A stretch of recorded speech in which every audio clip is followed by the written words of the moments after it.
سلام دوستان عزیز، نوار امروز استادیوم نو حاضر نوار میگیرم با شما تماشای خوب میرویم.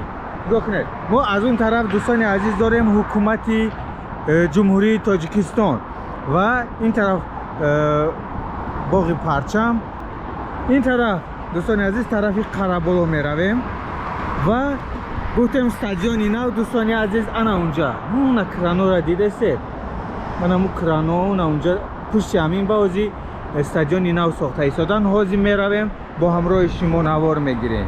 اینا رفتیم اینجا هم خیلی زیبا کده. در شب میگوین خوب ولی حالی ناومدم من اینجا دوستان. نگاه کنید اون طرف چه خیلی میدان استقلال ببینید.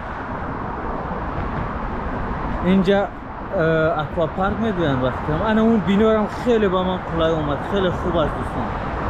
و کوه چمن ببینید. رفتیم تمام میرفتیم. پرچم رو بینید گرم کمتر نفسرینوش نیست. انا دوستان عزیز آمده ایستاده این با پیشی استادیوم نو ساخته شده ایستاده. با کجا رویم کی میداند؟ این طرف رویم یا اون طرف رویم؟ با فکرم با پیش جزیره نخسر میشود. خود نگاه کنید دوستان از اینجا چه تافته ایستاده. اوه با نزدیکی همون سوخته بود وقتی که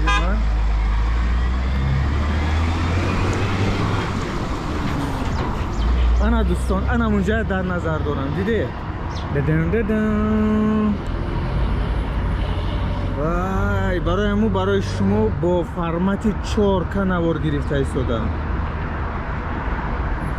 دریای دوشنبینکه یعنی که ورزاب میگوین کم اومده ایستاده است ولی ساختمان در اوج است دوستان. میرویم از نزدیک میگیریم. نگاه کنید سیمن شورک رفته ایستاده است. رفتیم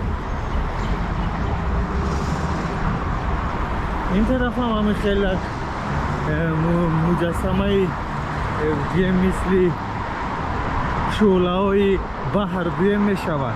از اون طرف هم همچنین و اتوبوس 22 هم بود از اینجا. انا دوستان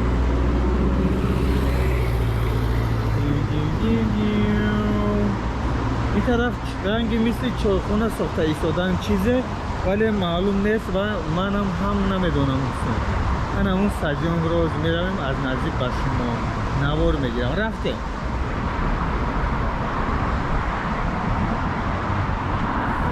خیلی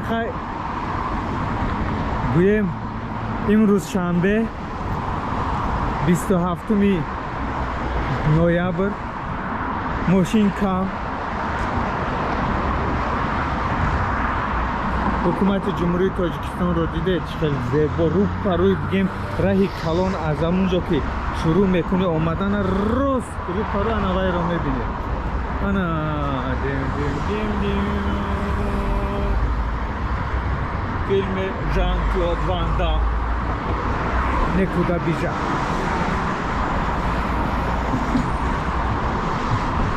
قصر ملت رو دیده دوستان.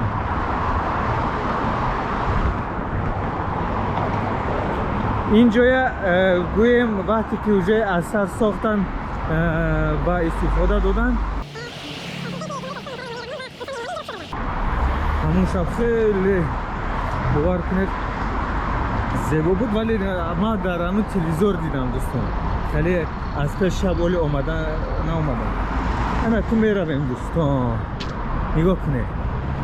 اوه ایزین سو رویم. انا استادیوم نو بچه ها خیلی در کامنت التماس کردن که برادر استادیوم نو رو نوار گیر. حتما اینا اومدیم.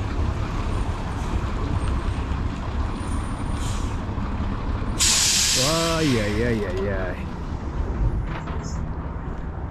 استادیوم نو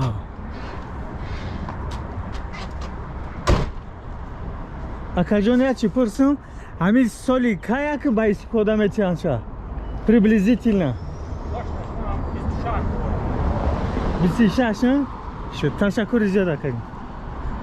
انا دوستان استادیوم نوی که ساخته شده ایستاده است خیلی اکو از نمودش گویم 70% تمام شده است. اکو بیرونش درونش رو نمیدونم. اون میدان استقلالی ما و دومو رو بینید یک تاش خورد یک تاش میده هم خیلی زور رفتگی. انا این بالا بروه و دوستان میدان نه استادیوم میدان نه. از این طرف دوستان داریم ما زوپارک، یعنی که باغ حیوانات و انمون گسنیتسه باشد اتل 5 ستاره اگر گفته بودن همونجا رو هم نوار نگرفتم دوستان، برای که یک وقتا مسجد رو نوارش هست سلکش رو به شما در زیر این ویدیو میمونم. همونجا رو نوار گرفتم مسجد رو، ولی این حالی تعمیر رفته ایستاده بود. بعد گفتم خیلی اگه نوار جداگانه میگیرم حتما. میدان استقلال یک بار گرد و اطرافش اول شما بینید. اون بینایی که خیلی بر من قلعه است و اون موزه گویم آثارخانه گویم آثارخانه است با فکرم در یادم زد، ولی اگر خطا کنم عذر زیاد دوستان بنویسید. و پرچم این طرف استقلال اونجا ولی یک مجسمه اسب هست کجایی به شما نشان میدم. اینجا باغ حیوانات و این طرف مسجد میرویم. خیلی راه اون مسجد دیدید مسجد کلون رو اون مسجد. انا این ساختمان رفته ایستاده است. آفرین.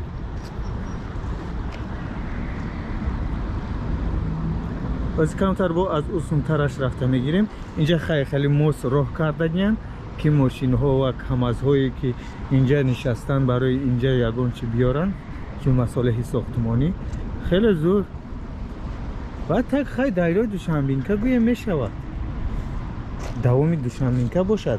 باز یک بار دیگر خواهش میکنم اصلاح کنه دوستان بینایسته در کمین که من هم نمیدونم اینقدر جورا. و تمام اون در کلی جوانان یک وای موندن نوک شدگی هم یک ماه شد با فکرم، برای که ما یک ماه پیش اینجا آبازی آمده بودیم ساخته ایستاده بودن.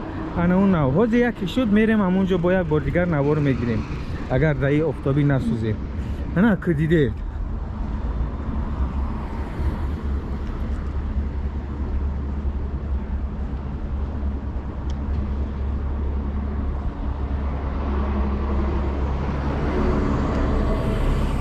چند اتاجه 1 2 3 آشیانه میشده است و بالاش نمیدونم چی 4 5 6 یا 7 آشیانه میشود دوستان.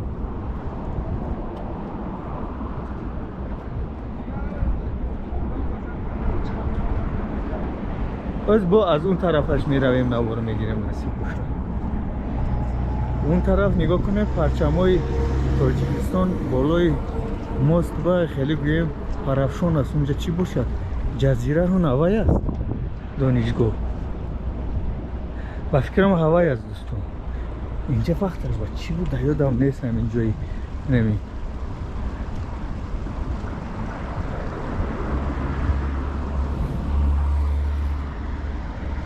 همه دانشجو همینجا بکنید. اون بینای سرد همین همه جزیره گفتن گفت در آفرین جزیره با نامش مطابق در مابین دریا و سنگ و تا گویم جزیره میشه یک جزیره چه